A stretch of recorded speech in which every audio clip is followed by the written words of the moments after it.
আমরা চোখ হয়ে গেছে আমার সহযোগিতার হামলার ঘটনা যতক্ষণ না সেরা হচ্ছে আমার সহযোগিতার ঘর হামলার গায়ে যে অভিযুক্ত সেই বিষয়ে আমরা যতক্ষণ না কমিশনার সেই কঠোর ব্যবস্থার পদধনে আমরাকে ধরে নেব।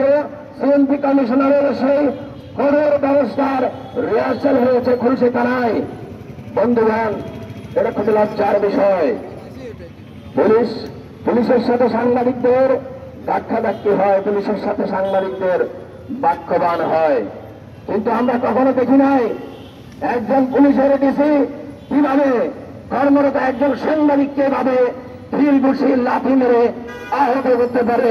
আমরা এই দৃশ্যপট চট্টগ্রামে দেখি নাই, অন্তত আমার সাংবাদিকতা জীবনে আমি দেখি নাই। কিন্তু তার চেয়ে বড় দুঃখের বিষয় হচ্ছে এত বড় একটি ঘটনার পরে বাংলাদেশের সমস্ত মিডিয়া এই ঘটনাকে কভার করেছে। আমার বর্তমান সরকারের যিনি দায়িত্বে আছেন স্বরাষ্ট্র উপদেষ্টা, ওনার কোনো ভাবলেস নাই। আমরা এখান থেকে আজকে সমস্ত মিডিয়ার